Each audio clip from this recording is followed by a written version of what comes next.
उत्तर प्रदेशातील वाराणसी जिल्ह्यातील सारनाथ या ठिकाणी बुद्ध का आले होते? धार्मिक स्तूप कशासाठी प्रसिद्ध आहे? चला मग विश्वातील प्रसिद्ध आणि सर्वश्रेष्ठ ठिकाणी सारनाथमध्ये धार्मिक स्तूपाकडे जाण्यापूर्वी तिकीट काउंटरवरून तिकीट घ्यावी लागेल आणि स्तूपाकडे जाण्यासाठी एंट्री टाईम आहे सकाळचे 10 ते संध्याकाळच्या 5 वाजेपर्यंत.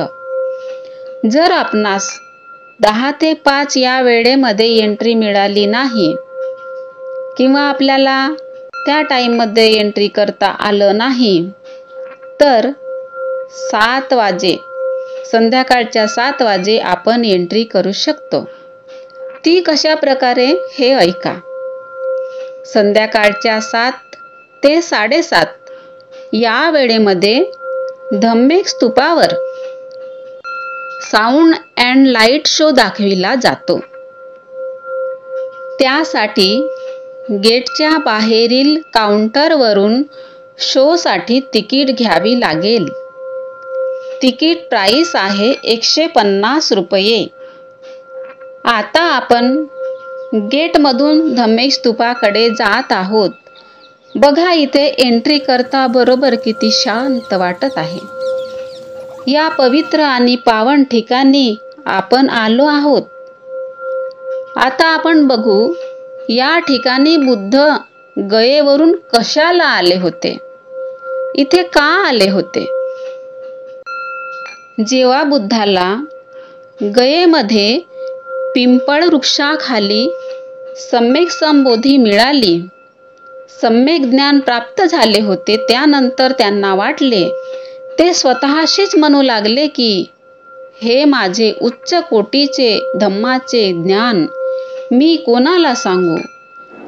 कोणाला प्रथम उपदेश करू? कोणाला माझा धम्माचा उपदेश करू? मग त्यांना आठवण झाली आलार कालामाची, कारण तो विद्वान आणि बुद्धिमान शुद्ध चरणी होता. म्हणूनच बुद्धांना सर्वात प्रथम आलार कालामाची आठवण झाली होती. हे सर्वोच्च उच्च कोटीचे ज्ञान कोणालाही कसं समजणार? म्हणून ते सर्वोच्च ज्ञान समजण्यासाठी विद्वान, शीलवान, बुद्धिमान असेच लोक बुद्धांना पाहिजे होते. पण आलार काला मृत्यू पावल्याचे त्यांना माहीत झाले. नंतर उदक रामपुताला उपदेश देण्याचा बुद्धांनी विचार केला होता, पण तोही मृत्यू पावला असे त्यांना समजले. त्यानंतर त्यांना 5 सोबत्यांची आठवण झाली होती. तपश्चर्येच्या काळामध्ये ते 5 सोबती बुद्धांच्या सोबत होते. त्यांनी बुद्धाची सेवा केली होती. तपश्चर्येच्या काळामध्ये त्यांची काळजी घेतली होती. तेव्हा बुद्धांच्या मनात आले की ते माझ्यासाठी एवढं काही करू शकतात, मग माझ्या धम्माचा उपदेश त्यांनाच प्रथम दिला तर? मग त्यांची ठिकठिकाणी त्यांनी चौकशी केली. ते 5 सोबती सारनाथला इसिपतनच्या मृगदायी वनात राहत असल्याचे त्यांना माहीत झाले. तेव्हा ते सारनाथला मृगदायी वनात त्या 5 सोबत्यांची भेट घ्यायला येतात. हेच ते ठिकाण. तथागत सम्यक संबुद्ध याच ठिकाणी आले होते. त्या 5 लोकांना बुद्ध त्यांच्याकडे येत असल्याचे दुरूनच दिसले. तेव्हा त्यांनी ठरविले होते की या गौतमाचे स्वागत कोणीच करणार नाही. मान सन्मान देण्यासाठी कोणीच उभे राहणार नाही. त्यांच्यासाठी फक्त एक आसन बाजूला ठेवू. पण जसजसे बुद्ध त्यांच्या जवळ येऊ लागले तसे ते आपल्या निश्चयानुसार वागू शकले नाहीत. ते आपल्या जागेवर उठून उभे राहिले. एकाने हातातील पात्र घेतले, एकाने चिवर सांभाळले, एकाने आसन तयार केले, एकाने पाय धुण्यासाठी पाणी आणले होते. त्यानंतर त्यांनी एकामेकांबद्दल विचारले.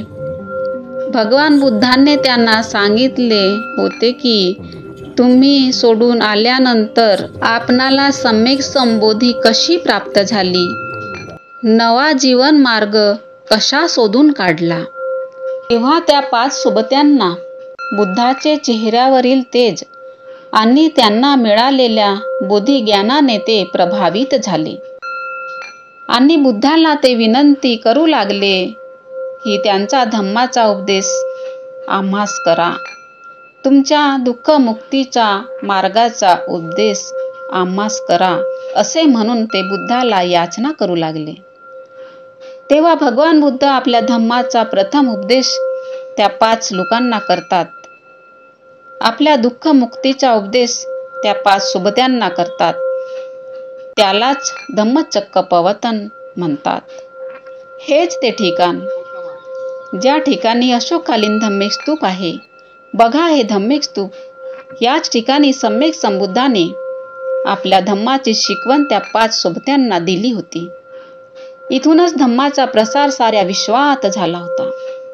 असं म्हणतात आवाज निनादू लागला होता, बुद्धं शरणं गच्छामि, धम्मं शरणं गच्छामि.